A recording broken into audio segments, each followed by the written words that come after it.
In this video tutorial, I will show you how to block and unblock someone on TikTok. If you find this tutorial helpful, please consider subscribing to our channel and giving the video a thumbs up. To block someone, first locate their profile. You can do this by searching for them directly. Start on the home page, and if you're searching for someone specific, use the magnifying glass icon in the top right corner to type in their name. For this example, I'll block a user directly from their profile. Simply click on their name, which appears in the bottom left of their video. Once on their profile, go to the top right and click on the share arrow. Here, you'll find the blocks option in the bottom row. Click blocks, and a prompt will confirm that by blocking this user, they won't be able to message you, see your posts, or find your profile, or confirm by clicking block again.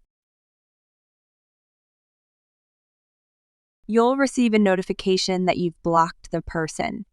If you ever wish to view their content again, you'll need to unblock them first.